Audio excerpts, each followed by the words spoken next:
Eu creio que além de uma crise econômica que a gente possa viver nos dias de hoje, além de uma crise, social que nós vivemos, além de uma crise moral, nós vivemos uma crise de identidade. Pessoas não conseguem entender quem elas são. As pessoas não conseguem entender quem Deus é na vida delas. Muitas pessoas se relacionam com Deus de formas diferentes. Algumas pessoas entendem que Ele é o Deus de paz, que Ele é o Deus de amor, que Ele é o Deus de perdão, Ele é o Deus de graça. São tantas faces de Deus como um Pai sobre as nossas vidas, Mas a verdade é que essa, que talvez seja a principal, as pessoas deixem um pouco de lado. A figura de Deus, o Pai, muitas vezes é deixado de lado por conta de experiências ruins que pessoas viveram nas suas vidas. E aí a régua é aquilo que o meu pai biológico fez, aquilo que o meu pai terreno fez, é exatamente a figura que o pai paterno pode fazer. Eu não tenho crises de identidade com relação ao Deus Pai, talvez porque o meu pai tenha sido um pai extraordinário. Meu pai me deu tudo do bom e do melhor, dentro daquilo que Ele podia, da nossa realidade. Eu fui suprido em amor, fui suprido em cuidado, mas essa é a minha história. Talvez a sua história seja diferente da minha história. Talvez a sua história seja como a história de milhões e milhões de brasileiros que não têm o nome do pai na sua certidão de nascimento.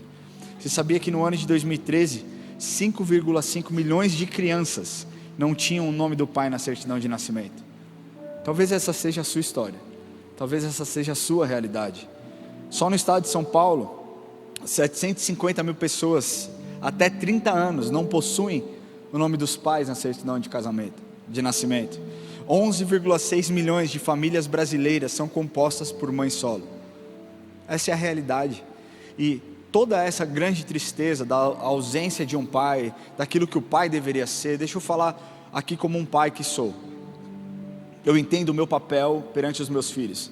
E é engraçado que quando os meus filhos estão doentes, como eles procuram a mãe desesperada. A mãe é o colo, a mãe é o conforto, a mãe é o chamego, a mãe é aquela pessoa que vai abraçar, que vai cuidar, mas o pai é segurança. Quando os meus filhos estão com medo, eles não correm para a Érica, eles correm para mim. E não é porque eu faço jiu-jitsu, não é por causa disso, mas é porque existe algo que Deus implantou no coração do homem, para que o homem replicasse o modelo de paternidade que Ele instituiu lá no céu.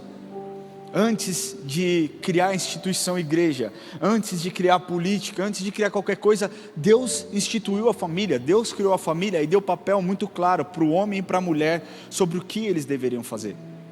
Então, diante desse cenário, sempre que eu posso prover para os meus filhos um momento de segurança, eu me esforço para isso. E eu falho muitas vezes. Perdão, eu estava cantando lá e aí eu engasguei e eu estou tossindo até agora. Você quer saber como eu falho? Eu sou completamente apaixonado pelos meus filhos. E nessa semana aqui, foi uma semana muito turbulenta em casa. Eu creio que de muita batalha espiritual. E os meus filhos literalmente acordaram a noite inteira. E chegou um determinado dia, uma determinada noite, que eu já tinha ido deitar na cama do John 3 vezes. Ele, pai, eu não estou conseguindo dormir. E eu ia e deitava com ele. Só que esse trajeto de ficar mudando de quarto, você desperta, você não tem uma noite agradável. E chegou na terceira vez, ou na quarta vez, eu já nem me lembro mais.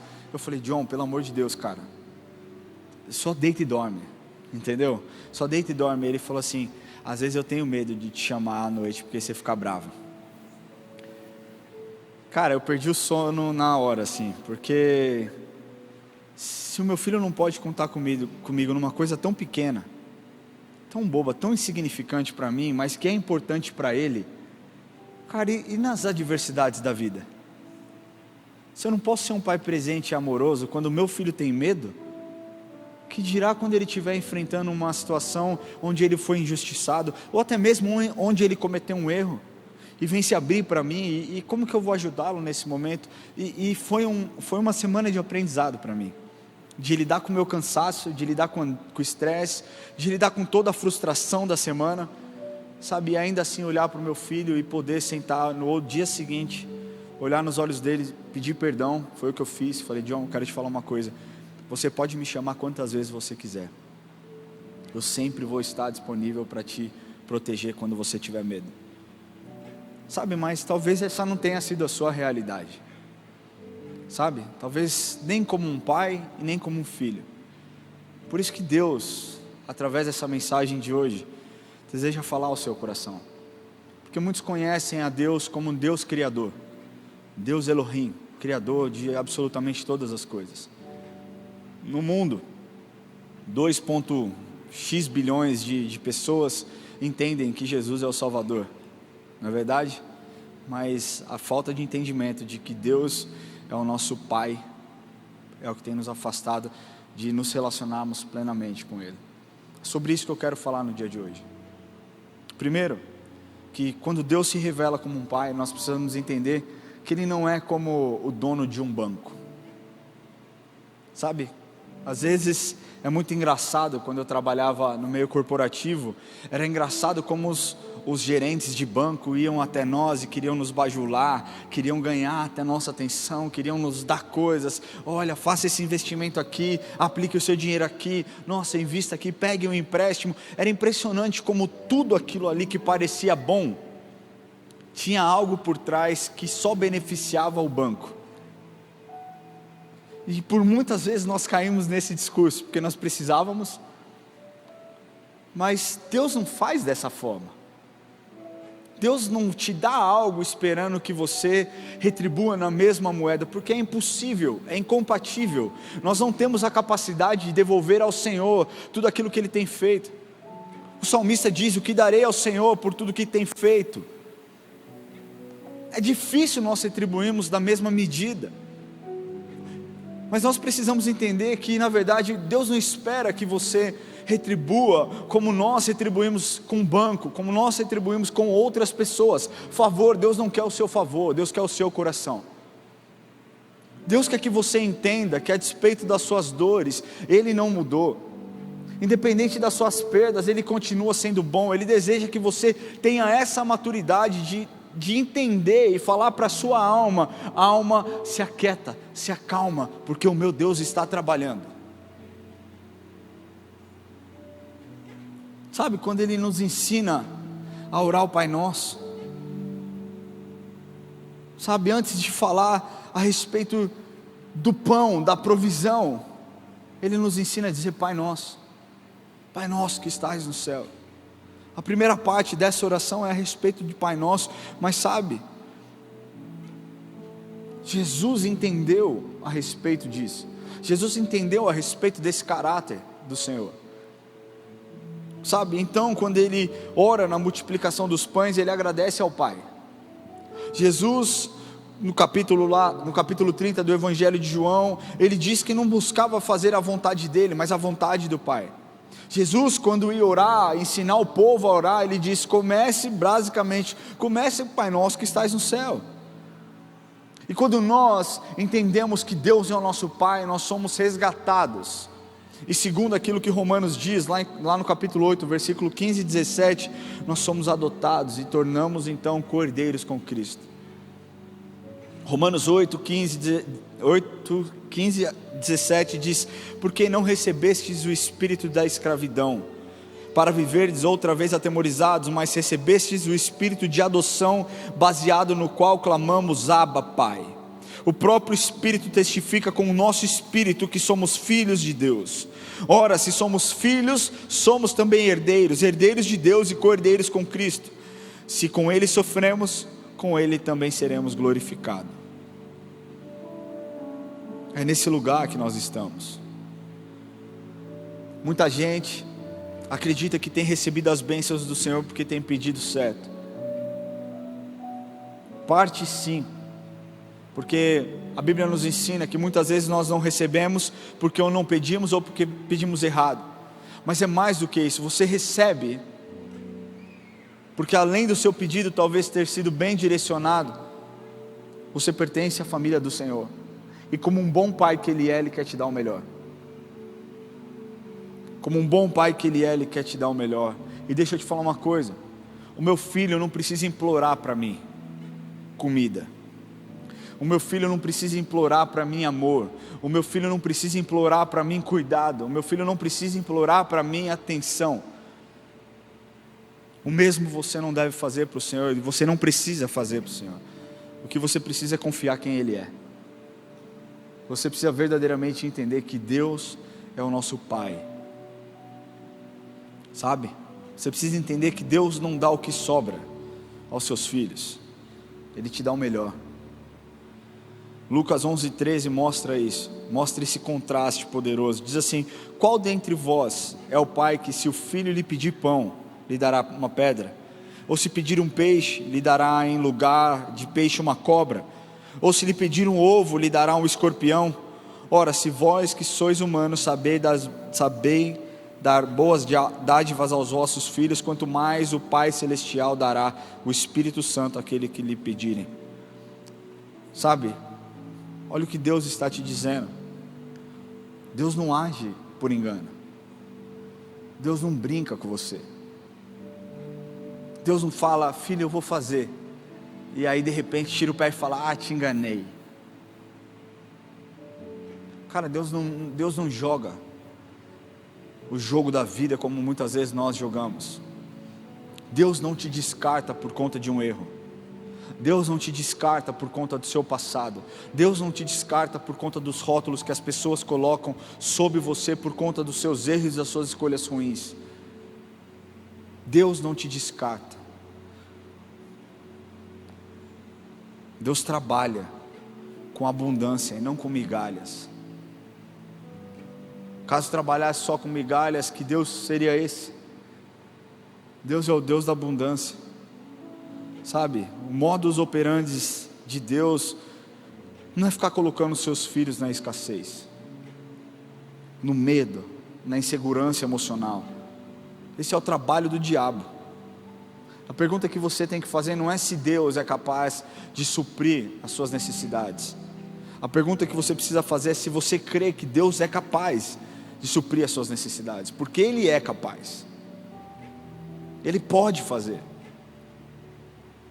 Ele pode suprir todos os seus desejos, os mais ocultos da sua alma, os mais profundos, os mais difíceis. Eu recebi uma mensagem hoje no meu celular, no meu Instagram, de uma pessoa dizendo: Ramon, você talvez nem lembre, mas em janeiro de 2025 você fez uma pregação. Eu nem sei se essa pessoa está aqui ou não, mas ela falou: você fez uma pregação, e eu fazia muito tempo que estava tentando ter um filho, estava tentando engravidar com o meu marido e a gente não conseguia, e naquele culto você liberou uma palavra dizendo que no próximo ano pessoas ali recebendo aquela palavra já estariam com seus filhos, assim como Abraão e Sara tiveram Isaac. E eu quero falar que naquele mesmo mês eu engravidei, e eu tenho o meu Isaac nos meus braços. Isso não é porque eu orei, mas é porque Deus faz. E Deus faz a despeito de quem está aqui em cima pregando, para mostrar o quão bom Ele é. Muitas vezes quando os milagres aconteceram, Jesus disse: filho, a sua fé te salvou, a sua fé te curou, porque você creu, você recebeu. E é assim que funciona. Cristo precisa que você acredite que Ele é bom, que Deus Pai é bom o suficiente para te dar o melhor. Terceira coisa que você precisa entender é que a provisão, nós estamos falando de um Deus Pai provedor. A história da Aline é muito linda, porque nós sabemos o quão difícil é você fazer um curso de medicina, o quão custoso é em todos os aspectos financeiros, emocional, muitas vezes lidando com muitas coisas. É engraçado que às vezes a gente conversa e eu falo: Aline, eu não tenho estômago, eu seria um péssimo médico. Eu acho que eu ia chorar todo dia, eu não ia cuidar de ninguém, ia ser horrível, as pessoas iam morrer nos meus braços, porque eu ia estar mais abalado emocionalmente do que qualquer outra coisa. Mas nós sabemos um preço que foi pago em todos os sentidos: separação de uma vida social, abrir mão de outras coisas, abrir mão de viagens, abrir mão de passeios, abrir mão, sabe, de comprar objetos ou outras coisas, para que Deus operasse um milagre. E hoje a Aline é uma médica formada, que atua na área e tem sido excelente. Ela tem cuidado de muitas pessoas aqui dentro da igreja. Se você quer ter uma vida saudável, fale com ela. Mas sabe por que isso? Porque a Aline entendeu, mesmo no seu momento de dor, mesmo numa aparente falta de um pai, que a pessoa que mais amava ela era Deus, e Deus não falharia com ela, e não falhou. Isso é parte do testemunho dela. Eu conheço o testemunho completo, parte do testemunho dela. Deus não vai falhar com você também. Deus não é só o Deus Pai da Aline, o Deus Pai do Ramon, o Deus Pai de alguém. Deus é Pai de todos nós. Deus é o nosso Pai, sabe? E a provisão que vem dele não depende do seu salário, mas de você entender que ele é a fonte de toda a provisão. Filipenses 4,19 diz: e o meu Deus, segundo a sua riqueza em glória, há de suprir em Cristo Jesus cada uma das vossas, ou então de vossas necessidades. Sabe, o que Deus está falando aqui é que Ele há de suprir em Cristo Jesus as nossas necessidades. Você tem que entender que, mesmo em uma situação ruim que o Brasil vive, Deus há de suprir. A minha fé está em Cristo, e eu sei que, embora as coisas pareçam difíceis, Deus há de suprir. Deus há de suprir. Sabe, Deus há de suprir, independente do momento econômico do país. Deus há de suprir, a despeito daquilo que a economia mostra, ou dos indicadores, ou então daquilo que tem acontecido. Deus há de suprir, porque Ele é um Deus da provisão, e Ele é o Deus de provisão. Sabe, essa igreja aqui sempre teve muitos membros, e quando a gente conversa com outros pastores de outras igrejas, nós entendemos que existem membros específicos que entenderam o seu chamado e contribuem de forma mais volumosa com a casa e a obra do Senhor, e se tornam então os mantenedores maiores da igreja. Sabe o que é incrível nessa igreja? É como Deus tem suprido. Muitas pessoas olham essa igreja aqui, esse ambiente lindo, certo? Uma igreja que aparentemente é incrível, e realmente é, mas poucos de vocês sabem que 70% a 75%, perdão, do que entra de oferta e dízimo é valor abaixo de R$100. Sabe o que isso mostra para a gente? Mostra que nós não somos uma igreja elitizada. Mostra que, embora pareça uma igreja elitizada, é uma igreja onde todas as pessoas de todos os mais variados estratos sociais vêm, participam, são amadas da mesma forma. A parte mais igualitária que eu acho é o Kids. Eu amo o Kids, porque no Kids o ambiente é igual para todos. Ali você tem filhos de pessoas com muito dinheiro, e você tem pessoas que moram na comunidade. A única refeição que elas vão fazer é naquele período que elas estão ali recebendo uma palavra, e todas elas recebem o mesmo atendimento, todas elas recebem a mesma atenção, todas elas recebem o mesmo material, porque Deus faz dessa forma. Ele supre, independente daquilo que parece. Um dos mantenedores que nós tínhamos aqui era o Alcides Parisotto. Se você já entrou por aquela porta, você uma vez possa ter lido lá, auditório Alcides Parisotto.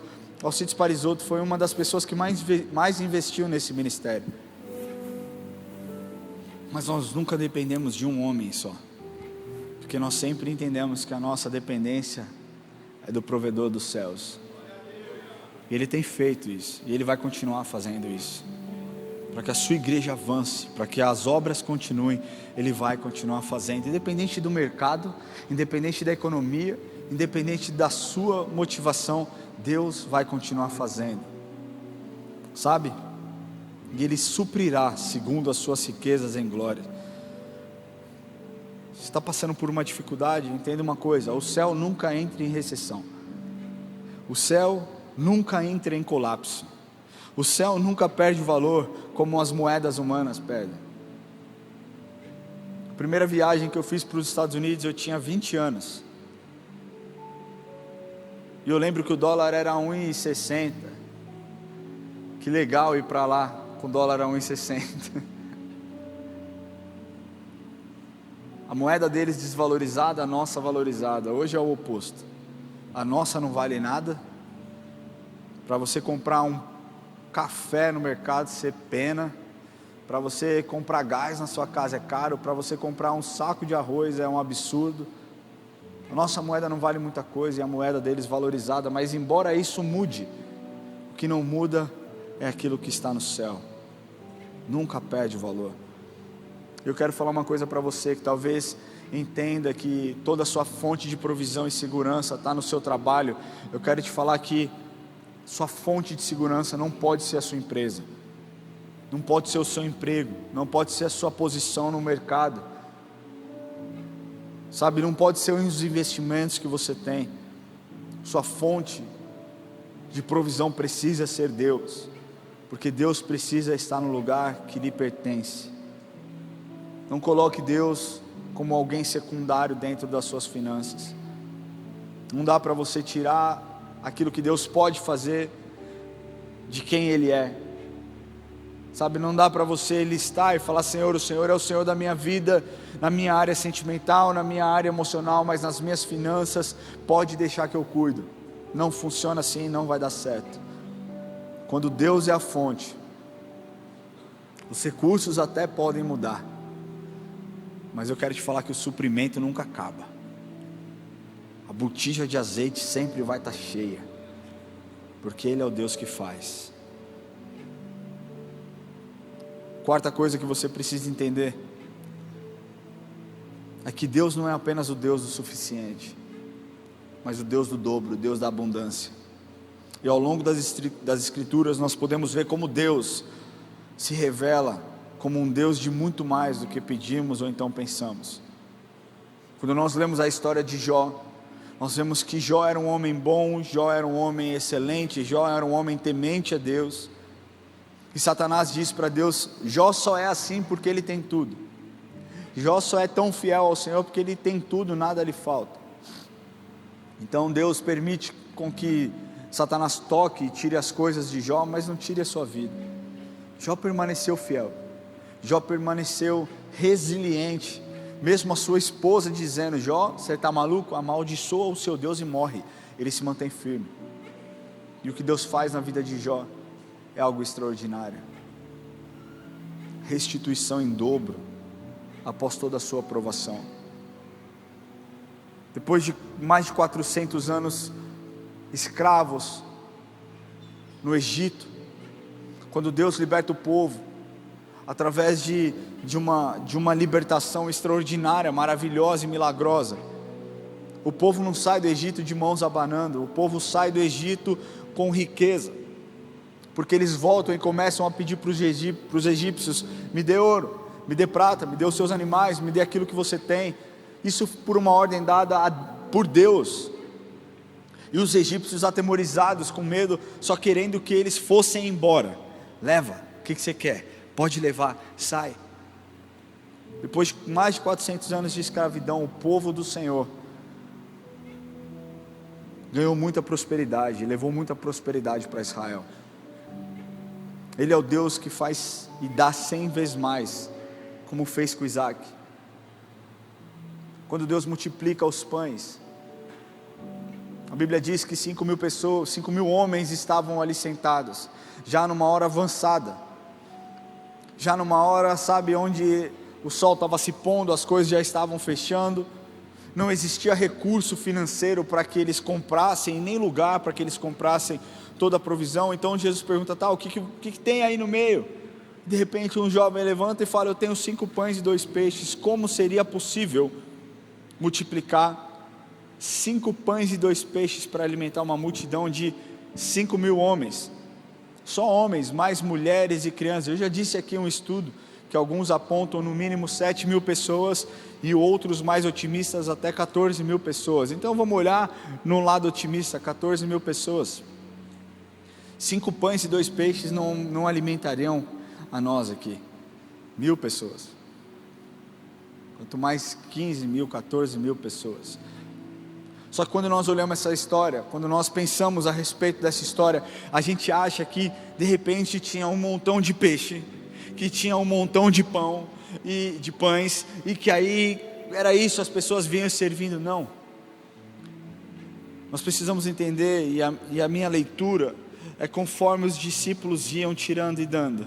aquilo ia se multiplicando e não acabava, e eles iam dando, isso mostra o que? A multiplicação do Senhor é contínua, ela não necessariamente vai acontecer de uma vez, de uma hora para outra, mas Deus pode ir te dando conforme a necessidade. Mas Deus não é apenas o Deus que dá o justo, certo? Quando tudo acaba, quando todos comem de forma abundante, ainda sobram 12 cestos de pães e peixes, porque é assim que Deus faz. Deus não pensa na sua sobrevivência apenas, Deus pensa naquilo que pode transbordar da sua vida, e como Ele pode ser abundante na sua vida, sabe?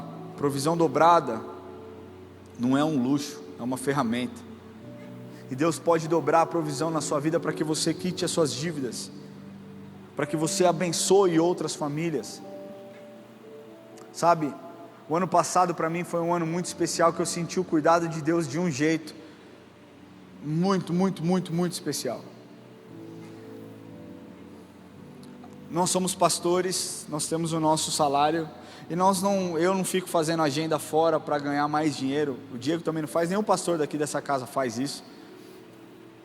Mas nós pastores, cara, abrimos mão de muitas coisas para estar aqui no púlpito. E muitas vezes, cara, eu tinha vontade, e nunca me faltou nada. Eu tenho um bom salário, tenho mesmo, eu reconheço isso. Mas, cara, eu não vivo uma vida luxuosa.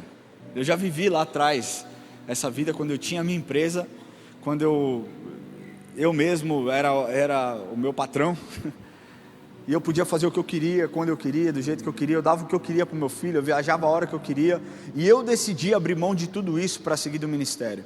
Então eu fui muito consciente, para quem já conhece a minha história, sabe disso, eu sou muito consciente daquilo que eu abri mão. Eu já vivi com muito, já vivi com pouco quando eu morei nos Estados Unidos, hoje eu vivo bem.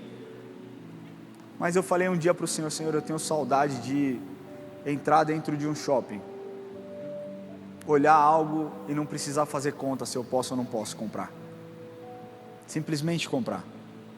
E posso falar uma coisa para vocês, eu não gosto de relógio luxuoso, não é isso, você vê que minhas roupas é tudo mais ou menos igual. Eu gosto de camiseta branca, camiseta preta, calça jeans, tênis, e deu, é isso. Mas às vezes, cara, a gente prioriza filho, a gente prioriza esposa, a gente prioriza outros. E aí no meu aniversário, eu saí para almoçar com a Érica, dia 3 de junho. Ela falou: vamos até o Shopping Catarina, né? E aí você escolhe o seu presente. Eu estava feliz, mas eu estava com esse sentimento no meu coração, né? E eu lembro que ela entrou no restaurante, eu falei: pede aí, eu vou ficar aqui com o Gael. Tinha uma fontezinha, eu fiquei brincando com o Gael. De repente chegou uma mensagem no meu celular, dizendo assim: não me pergunte o porquê, Deus mandou e eu fiz. Eu olhei aquela mensagem e eu não entendi nada. Eu falei: cara, o que essa pessoa está falando? Eu não entendi. E de repente algo veio no meu coração dizendo: olha o seu extrato bancário. Quando eu abri a minha conta, meu irmão, eu juro, eu quase infartei. Porque assim, era algo que eu nunca imaginei ser capaz de receber. E eu senti, cara, naquele momento eu fiquei muito emocionado. E não feliz porque minha conta tinha um valor legal para que eu fizesse muitas coisas. Eu pude tirar férias com os meus filhos, com a minha esposa. Mas mais do que isso, porque Deus se mostrou um Deus abundante. E Deus me lembrou de uma passagem que diz assim: aquele que deixar pai, mãe, abrir mão de terrenos, abrir mão de posses, aquele que fizer tudo isso em meu nome, ainda em vida, vai receber 100 vezes mais. E eu vivi isso, sabe? Então eu creio que Deus talvez possa te dar abundância para que você faça isso por outras pessoas. E deixa eu te falar uma coisa, essa pessoa quando veio conversar comigo, eu liguei, eu agradeci, eu e a Érica, nós choramos juntos, e ela falou assim: Ramon, quando Deus me falou, eu falei assim: Deus, Ele não precisa. E aí Deus falou para mim: quem é você para dizer o que Ele precisa ou o que Ele não precisa? Simplesmente faça. E eu falei: você não sabe o quão usada por Deus você foi para responder coisas que o meu coração estava inquieto.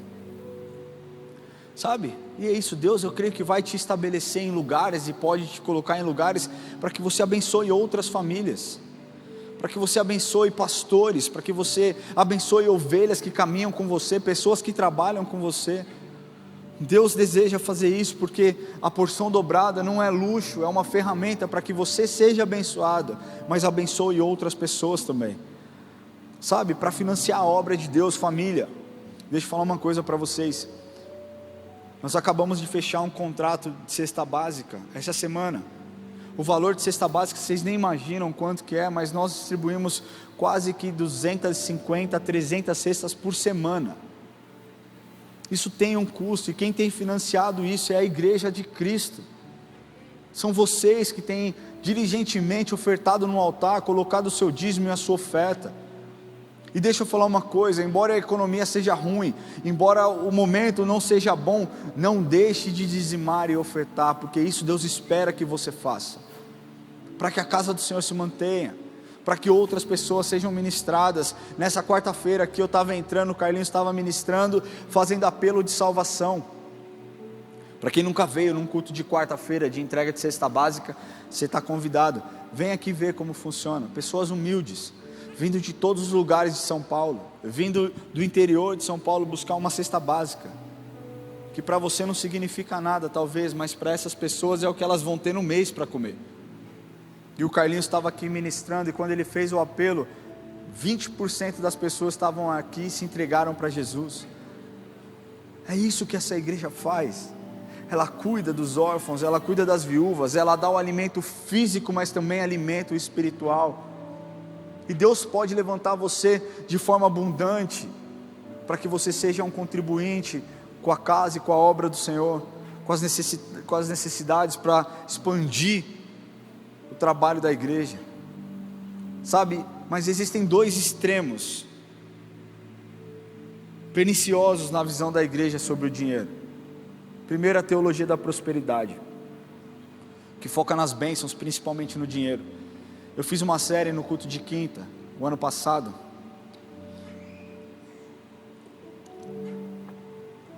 e o nome da série era Porque a Igreja Me Feriu.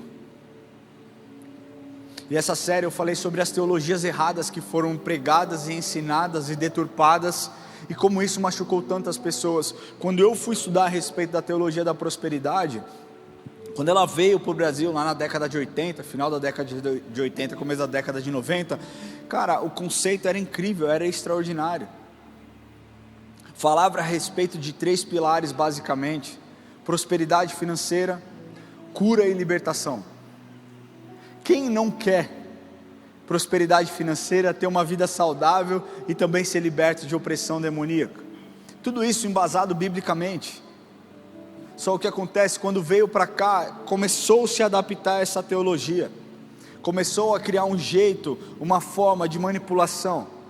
Então o discurso, quando veio para cá, foi: a teologia da prosperidade é mais a respeito de dinheiro, cura e libertação fica um pouco de lado, embora ainda possam acontecer, mas fica um pouco de lado. Se você der aquilo que você tem, Deus é obrigado a te devolver. Essa é a mentira da teologia da prosperidade.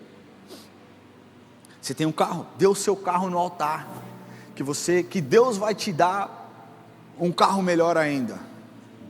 Dê a sua casa, que Deus vai te dar uma mansão. Dê tudo que você tem na sua conta bancária, que Deus milagrosamente vai fazer. Deus pode fazer? Claro que pode fazer, mas não dessa forma. Não se barganha com Deus. Se você quer dar, não espere nada em troca do Senhor. Você pode acreditar que Deus vai fazer, e eu creio que Ele vai fazer, porque a palavra de Deus nos ensina que aquele que semeia com fartura também ceifará. É um princípio bíblico, generosidade. Mas não ache que Deus te deve alguma coisa porque você é um dizimista, ou porque você é um ofertante. Jesus não te deve nada. Deus não te deve nada. A coisa mais preciosa do mundo Ele já te deu, que foi o Filho, de forma gratuita, para todo aquele que nele crê, não pereça, mas tenha vida eterna. Mas a teologia da prosperidade diz isso. E aí o que aconteceu? Aconteceu que as pessoas acreditaram, deram, entregaram tudo e não receberam de volta. E a culpa foi de quem? De Deus. Essas pessoas machucadas deixaram as igrejas, deixaram de se relacionar com Jesus, deixaram de viver em comunhão e até hoje estão aí feridas. A teologia da prosperidade é um demônio, mas a teologia coach também é, pior ainda. Sabia que os teólogos apontam que a teologia coach é a prima bonita da teologia da prosperidade? Só que enquanto na teologia da prosperidade Deus ainda estava na equação de alguma forma, na teologia coach é tudo sobre o homem, é tudo sobre como você é capaz de fazer. E aí a gente vê aquelas cenas patéticas. Mentaliza e diga: eu posso, eu quero, eu consigo e eu faço. É assim. Então, dois extremos perniciosos, horríveis: a teologia da prosperidade, que deturpou a visão de Deus provedor, e também a teologia da orfandade, porque não dá para entender Deus Pai se você não se relacionar com Ele verdadeiramente. Essa teologia da orfandade, ela muitas vezes não explica. As pessoas não conseguem se relacionar porque entendem que Deus é como o pai terreno, que não se importa, que não se relaciona, que não quer conversar, que não supre as minhas necessidades. O quinto ponto que você precisa entender é que a maior barreira para a provisão é essa mentalidade de órfão. Você já conversou com alguém que é órfão? Você já viu como essa pessoa é machucada, como essa pessoa é ferida, como essa pessoa busca por aprovação, como essa pessoa busca por reconhecimento, como essa pessoa busca por amor? Muitas vezes mesmo depois de adotados, muitas vezes depois de serem acolhidos, e uma família que ama, que se entrega, que se dedica, ainda continua sofrendo, porque não foi liberto daquilo que ela sofreu lá atrás, não foi liberto dos traumas, não foi liberto das dores, não foi liberto, sabe, da negligência, não foi liberto, sabe, da rejeição. Você é órfão até o momento que você é adotado. Após você ser adotado, você não é mais órfão, você é filho. Existem pessoas aqui que foram adotadas por homens e mulheres incríveis, e você sabe do que eu estou falando. A partir do momento que você tem um pai, mesmo que não seja o pai biológico, uma mãe, mesmo que não seja biológico, ela te escolheu, você não é mais alguém largada na vida, você é filho de alguém, você pertence a alguém, você pertence a alguma família. E com Jesus é da mesma forma, com Deus é da mesma forma. Uma pessoa órfã vive com medo de faltar, vive com medo da falha, da falta. Agora um filho não. O filho tem expectativa daquilo que o pai vai dar, daquilo que o pai vai prover, daquilo que o pai vai mostrar, daquilo que o pai vai fazer. Sabe, muitas vezes os órfãos acabam acumulando por insegurança. Não, é melhor eu juntar tudo, porque se um dia me faltar de novo, então quanto mais eu tiver melhor, e acumulo, e acumulo, acumulo. Um filho não. Um filho precisa aprender a administrar com sabedoria, porque sabe que o pai que deu uma vez vai dar no ano seguinte, sabe que o pai que presenteou num aniversário vai presentear num outro aniversário também. Então eu vou brincar com os meus brinquedos, então eu vou ganhar as minhas coisas, eu vou ser o melhor mordomo que eu posso, porque eu sei que no ano seguinte o meu pai vai me presentear da mesma forma. Sabe, um órfão vê Deus muitas vezes como alguém distante, mas os filhos veem a Deus como um pai sempre presente. Eu li para vocês a respeito de Romanos 8,15. Você um dia que entregou seu coração para Jesus, foi adotado por Ele. Você pode clamar: Abba, Pai. Sabe o que significa isso? É você dizer: Pai, papai, paizinho, meu pai. Meu pai. E sexto, Deus supre a necessidade.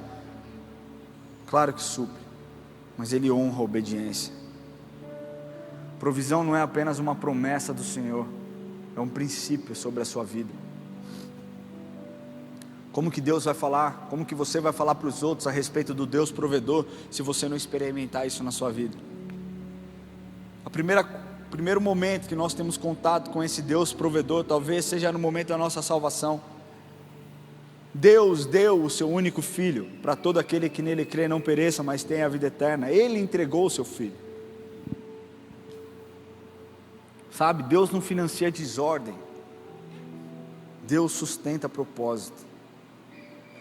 E Deus abençoa aqueles que são fiéis, generosos, honestos, e que têm boa mordomia com a casa do Senhor. Eu queria concluir essa mensagem trazendo alguns princípios práticos para vocês. Primeiro, que Deus não quer apenas que você sobreviva, Deus quer que você viva com abundância. João 10,10 diz: o ladrão vem senão para roubar, matar e destruir, mas eu vim para que tenham vida e vida em abundância. O papel do diabo é muito claro, ele tem um propósito sobre a vida de toda a humanidade: roubar, matar e destruir. Mas a história não acaba aí. Ela diz: mas eu, Deus, vim para que vocês tenham vida e vida em abundância. Deus não quer apenas que você pague as suas contas, Deus quer que você tenha descanso. Posso falar? Essa foi minha oração um tempo atrás. Senhor, eu estou cansado de viver justo, estou cansado de pagar conta e não me sobrar. Eu não estou falando que a partir dessa oração Deus multiplicou e agora eu tenho dinheiro. Uhul! Mas quando eu fui ministrado por essa mensagem, uma paz entrou na minha vida. Eu tenho pedido para o Senhor sabedoria para lidar com as minhas questões, para lidar com tudo aquilo que eu tenho, com tudo aquilo que eu sirvo, com tudo aquilo que eu faço.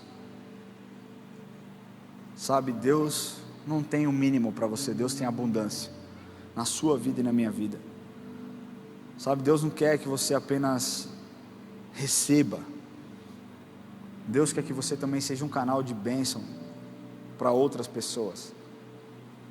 Deus quer que você seja um abençoador e não alguém apenas que recebe. A Bíblia nos ensina que é melhor dar do que receber. E tem muita gente que fala assim: não, mas quando as coisas acontecerem eu vou dar, quando eu subir no meu emprego eu vou ser dizimista, quando as coisas acontecerem, olha, eu vou abençoar tanta gente. O dinheiro, ele só revela o seu caráter. Se você tem no pouco e é generoso, quando você tiver muito, você vai ser generoso. Mas tem muita gente que não é generoso no pouco, esperando que quando as coisas aconteçam, serão generosos no muito. Não vai ser, porque o dinheiro revela o caráter. Ser fiel no pouco, que sobre o muito te colocarei. Talvez você diga: poxa, mas isso não tem ligação com dízimo e oferta. Não, mas Deus espera que nós sejamos fiéis com aquilo que Ele nos entregou. E às vezes nesse momento todo, Deus está esperando a sua atitude, para que Ele então se revele como um Deus provedor. Posso contar um testemunho, fechar essa mensagem com um testemunho? Aqui na nossa igreja a gente fala muito pouco sobre dinheiro, muito pouco. Se você está aqui, você sabe, basta começar o momento de dízimo e oferta, olha lá para trás, olha para aquele telão lá, ó, vocês estão vendo ali que existe um cronômetro em contagem regressiva? Aquilo ali é o quanto eu tenho para acabar o culto, teoricamente. Quando tem o dízimo e oferta, olhem para lá para vocês verem, marca 3 minutos. 3 minutos o cara tem para subir e pregar. Existem igrejas que pregam em 30, 40 minutos. Nós tentamos ser o mais objetivo possível, mas em algum momento nós erramos, porque existem muitos novos convertidos que não entenderam ainda o princípio e a importância de ser fiéis, de serem fiéis nos dízimos e nas ofertas. Desculpa. Então nós não falamos muito a respeito disso. Não falamos, talvez por medo do que as pessoas possam pensar. Embora nós não sejamos uma igreja que constrói um império, Nós somos uma igreja que faz muita coisa social, que vocês nem imaginam. Nós ajudamos a construir quase 100 casas por ano na Síria. E a gente não divulga como igreja. Além das ações sociais que nós temos aqui, outras igrejas que nós ajudamos.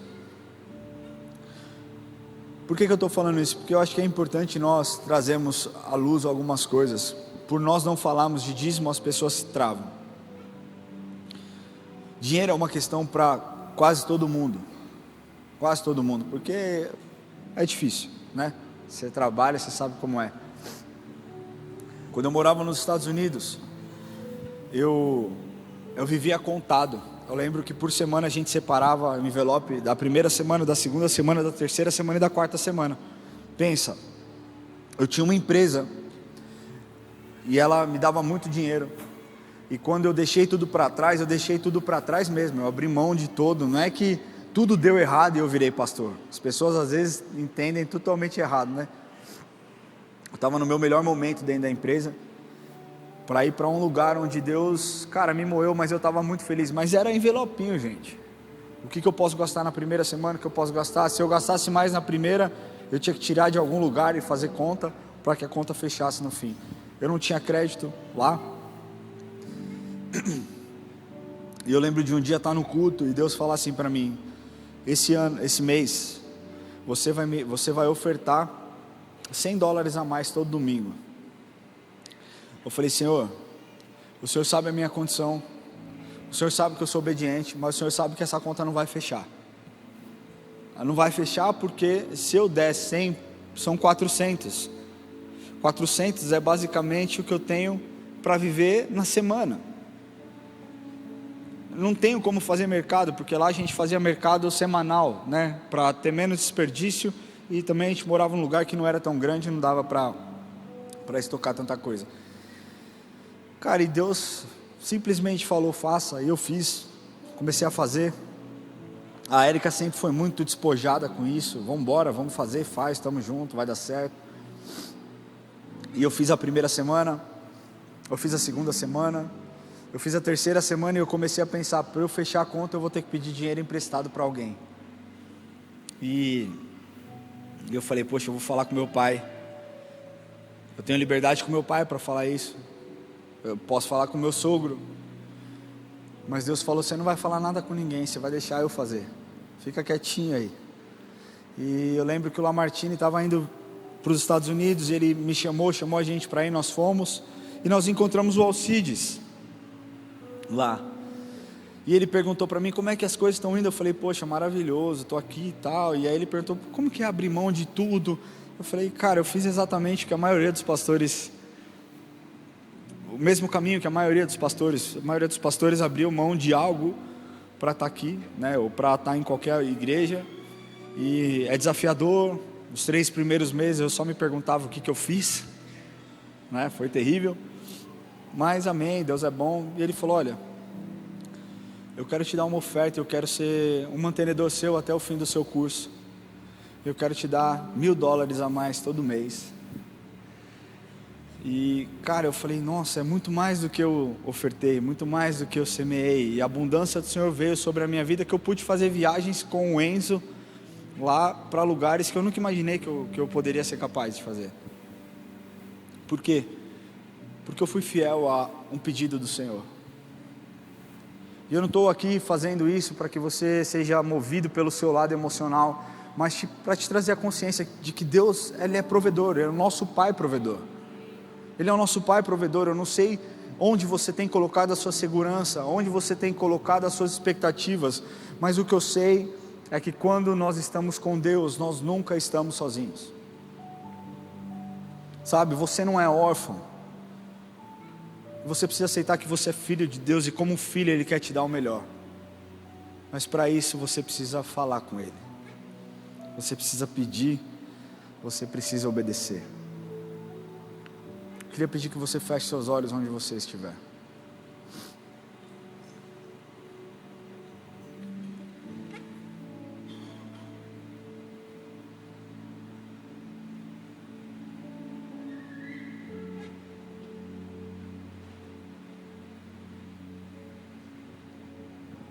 Primeiro eu quero falar com você que entrou aqui hoje e já conhecia Jesus de ouvir falar, assim como Jó. Jó, durante toda a sua vida, ele disse, e ele fazia, e ele era fiel, mas ao fim da sua vida ele diz algo que marcou, e nós muitas vezes repetimos essa frase sem a real revelação do que ela significa. Jó disse: antes eu te conhecia de ouvir falar, mas agora os meus olhos te veem. Talvez você seja uma pessoa que já tenha ouvido muito falar de Jesus, já tenha ouvido muito falar de Deus, o Deus Pai, o Deus provedor da sua vida, o Deus que guarda, o Deus que cuida, o Deus que quer fazer tantas coisas. Talvez você já tenha, já esteja gordo de tantas coisas que você tem escutado.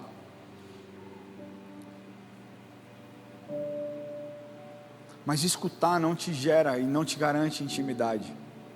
O que te garante intimidade é uma troca, onde você fala e onde você ouve. Intimidade é um caminho de duas mãos, não uma mão só. O que eu sei é que Deus está disponível para entrar na sua vida e mudar a sua história hoje.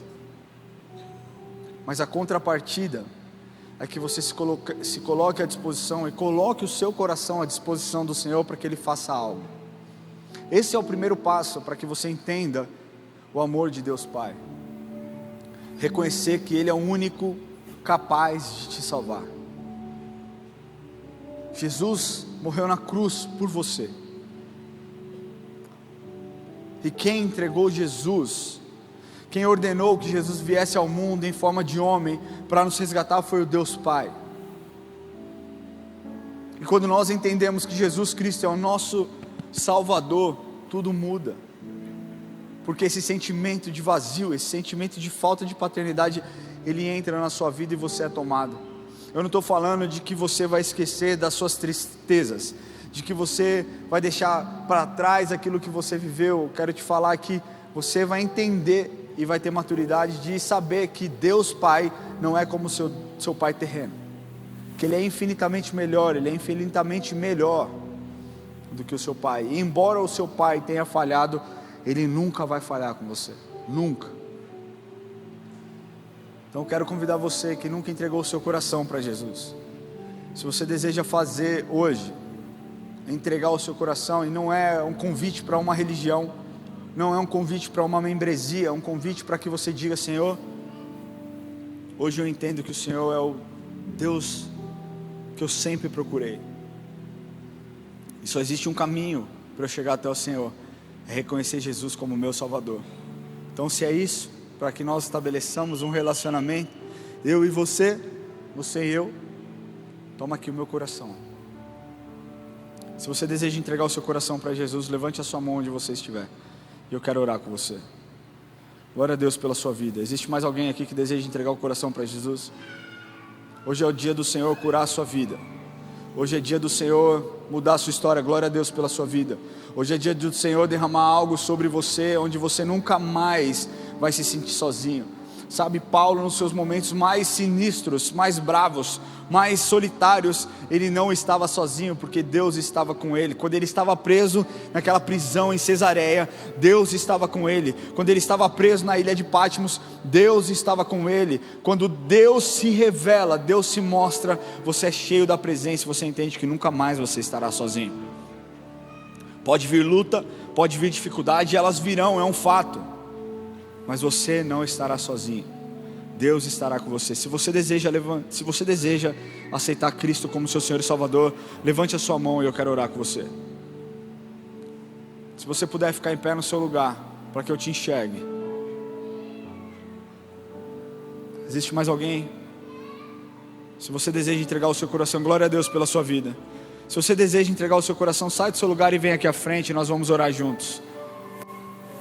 Esse é um dia especial que o Senhor fez para que a sua identidade seja resgatada e que você saiba que Deus é um bom Pai. Ele é um bom Pai. Então sai do seu lugar e vem aqui à frente se você deseja entregar o seu coração para Jesus.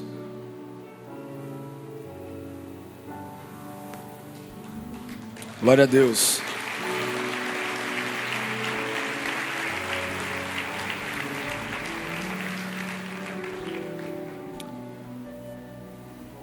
Existe mais alguém?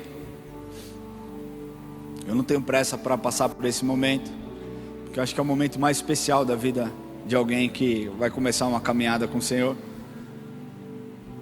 Então talvez você não tenha coragem, entendeu? Algo está ardendo no seu coração, mas você não tem coragem de fazer isso sozinho, talvez por vergonha, ou seja lá qual for, mas alguém te trouxe aqui na igreja, ou até mesmo uma pessoa que está do seu lado que você não conhece, simplesmente pega na mão dessa pessoa e fala: me ajuda, me leve à frente lá, quero mudar minha vida hoje, quero entregar o meu coração para Jesus. Eu posso te garantir que você nunca mais vai se sentir vazio, nunca mais se sentirá vazia, porque Deus, a partir desse momento, entra no seu coração e vai mudar a sua história de uma vez por todas. Então, pela última vez, se você deseja entregar o seu coração para Jesus, saia do seu lugar agora e venha aqui à frente, eu quero orar com você. Amém? Para você que está aqui à frente, quero que você coloque a mão no seu coração. Se você está nos assistindo online e também deseja fazer essa oração, após essa oração, aponte a câmera do seu celular e escaneie essa imagem aí, esse QR Code que aparece aí, para que nós possamos entrar em contato com você. Repita assim comigo: Senhor Jesus, hoje eu entrego o meu coração em tuas mãos.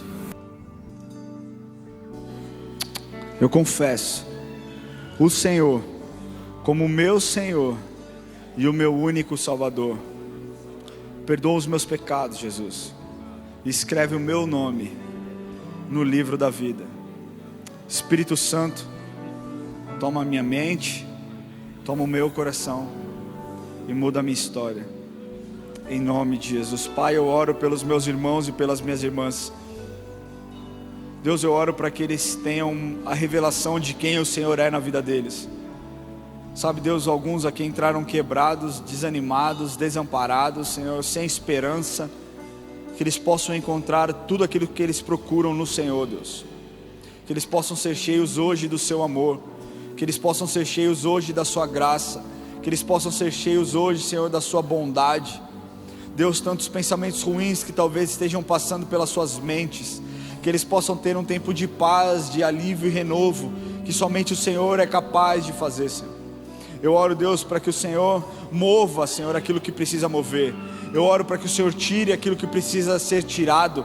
E eu oro, Deus, para que eles tenham uma revelação completa do Deus de amor que o Senhor é, e como o Senhor se revela como um Deus de provisão em nossas vidas. Nós pedimos, Deus, para que o Senhor traga provisão financeira, traga provisão emocional, espiritual, traga todas as provisões, Deus, que só o Senhor pode dar sobre a vida deles, Pai, em nome de Jesus. Essa é a minha oração, amém. Eu queria pedir que vocês que fizeram essa oração, que vocês acompanhem a equipe de consolidação, para que nós possamos juntos orar. Ninguém vai pedir nada, só vamos entender como igreja podemos servi-los. Eu queria falar com a igreja agora. Eu queria que você levantasse do seu lugar, por favor.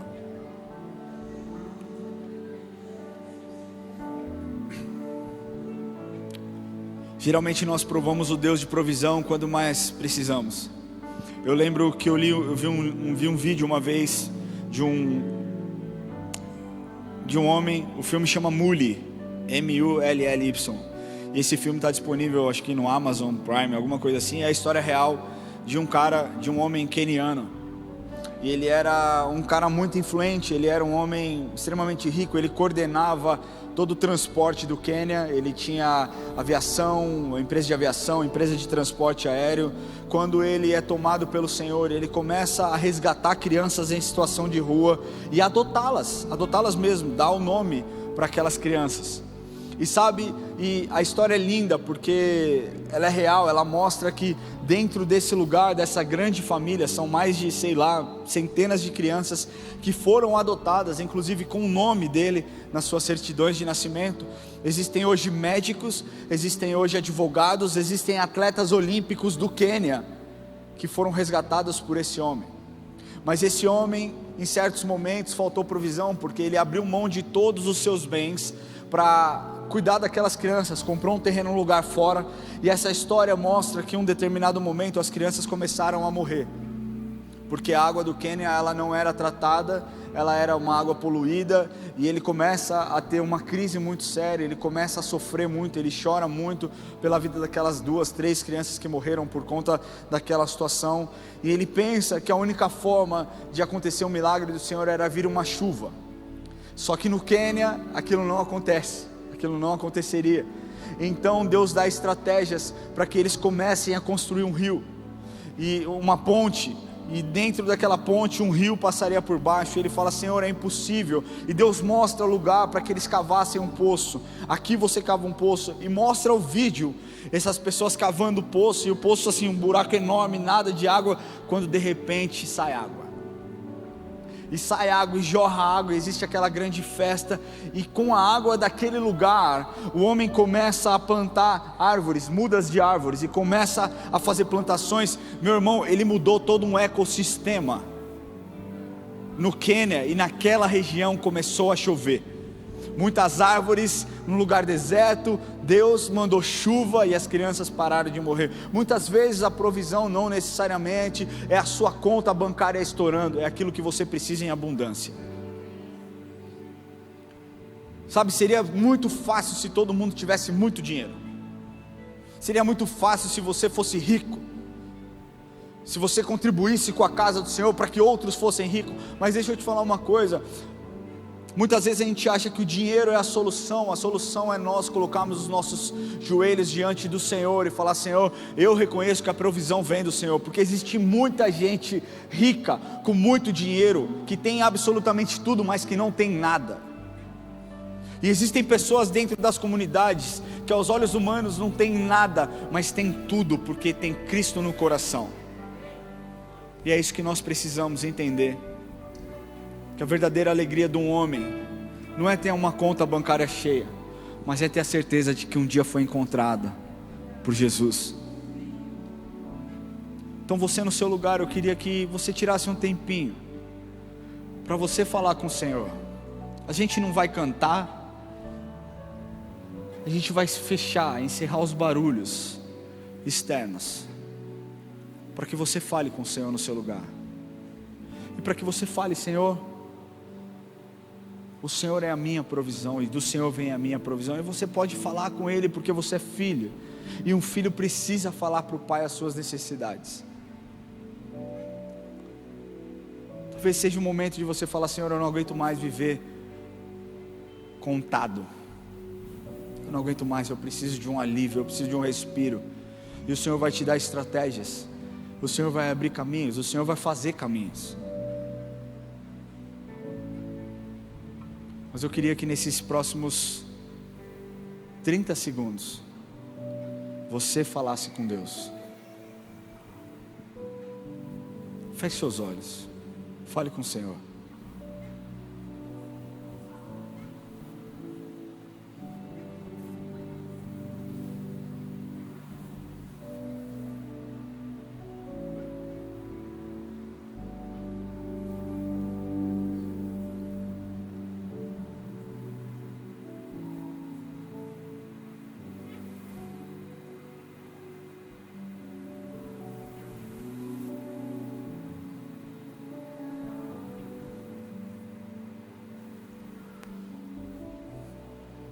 É tempo do Senhor curar as feridas do seu coração.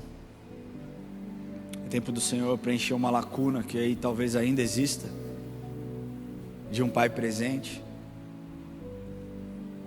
É tempo do Senhor se revelar para você nessa noite, como um Deus que te ama verdadeiramente.